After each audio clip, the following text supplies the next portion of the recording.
Hello, everyone, and welcome back to My Startup Playbook podcast. This is the fifth episode, and in this episode, we'll discuss briefly about fundraising and how to raise smart in Malaysia. Now, we talked about how to start properly. We talked about how to build smart. We talked about how to think like a founder. For those who didn't check our Start Smart series, go back to our previous episodes and check them out.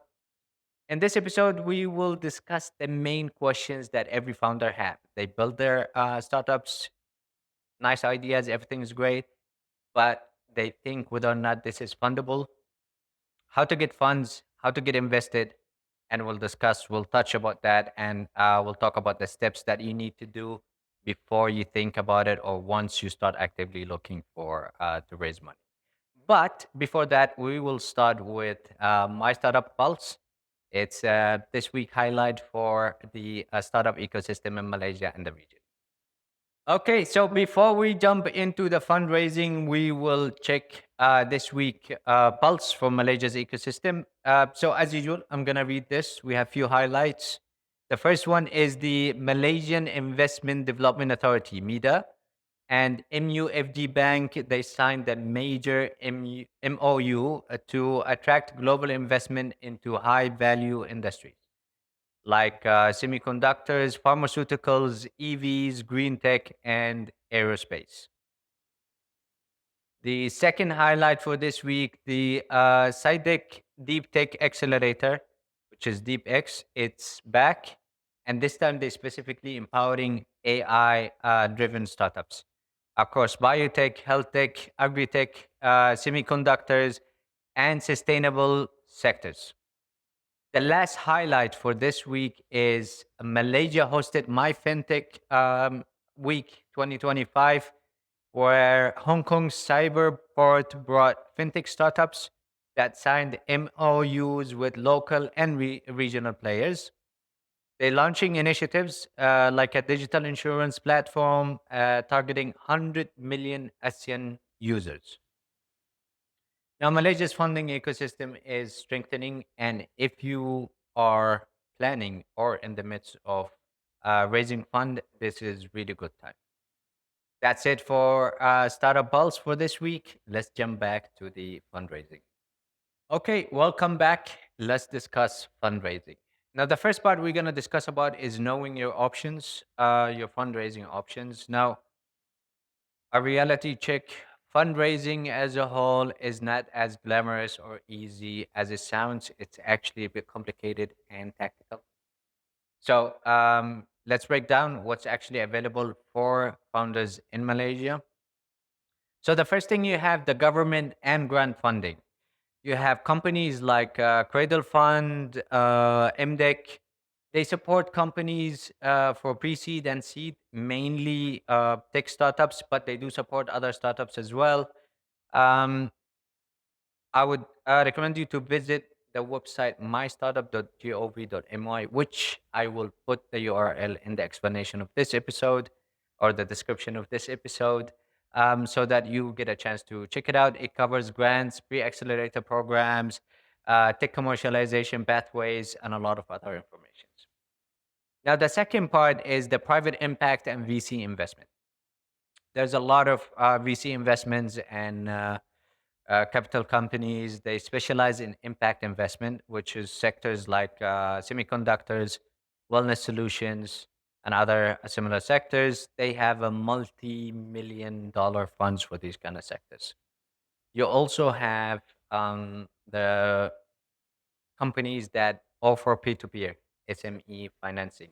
So what they do is they give you quick capital without equity dilution for the ones that they need a quick liquidity to get into the next stage of their startup. You also have ECF, which is equity crowdfunding. Now, these kind of platforms or companies, they help you to get your target of your funding target. They put you in their platform, they support you, and get into their investor network. You can get your target from two investors, you can get it from 100 investors. But the main thing, they help you to reach to your target through their platforms and their network of investors. Now, the last type is the regional ecosystem access. So for this, I would highly recommend the founders in Malaysia to check the Startup ASEAN platform. So actually in the region also. So it connects the founders to funding, investors, and mentors as well. It also connects you to cross-border markets. This is something, or this is the main thing why they started the Startup ASIM platform. It's led by Mosty and Cradle as well. So these are the three types or the options that you have for fundraising and investment. Okay, so we're gonna talk about how to raise smart. So raising capital is a process, and we gonna discuss, or I'm gonna mention to you a few points on how to make that process smart. Now, the first point is to be crystal clear why you are raising. What are you raising for? Is it for growth? Is it for R&D? Is it for cash runway? Because you need to know it's based on your what kind of startup you have, but you need to know your numbers and what are you raising for. So the second point is choosing the right instruments. Now you have the grants, you have the convertible notes, you have the equity as well. You need to know which one you want because each of them have their own trade-offs. The third point is to select the right funders. So you need to look for investors that they are aligned with your stage and sector. Not choosing or keep pitching investors or looking for grants that are not really related to your sector or not related to your stage. Uh, as we mentioned previously, some of them they only focus on pre-seed and seed, and some of them they focus on Series A, Series B, and so on and so forth. So the last point will be building relationship over time. So there's a lot of people what they do is they pitch so many investors and then after the first pitch they ghost them. So don't do that. Build the relationship, update them, refine them and earn their trust. So that's it for the points. Let's go for the funding mistakes to avoid. Okay, so let's discuss about funding mistakes to avoid. There's a lot of mistakes us founders do. Some of them we learn it while we're doing it, and some we get lucky to avoid it before. We learn about it from someone, or we read about it, or you are following our podcast to know about it more.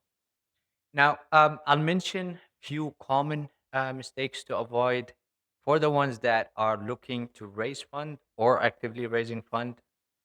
So the first point is pitching hundreds of irrelevant investors. Now, like I mentioned before, you need to keep the list short, like 30 to 50 investors. You need to make sure that these investors are relatable to your stage and to your sector. You need to keep them updated, build trust, and refine all the time. Build the relationship. Second thing is lacking data. Now, a lot of investors, or a lot of founders, they jump into pitching investors. They're looking for the fund, which is a good thing, but you need to make sure you have enough data because investors they always want data, more data, whatever it is you have. Even if you are early, show whatever metrics you have. Do not shy away. So it's okay. Just make sure you have the right data to show the investors before you pitch them. Now, the other point or the last point is relying on equity. Relying is in equity. It might be a lot of people consider it.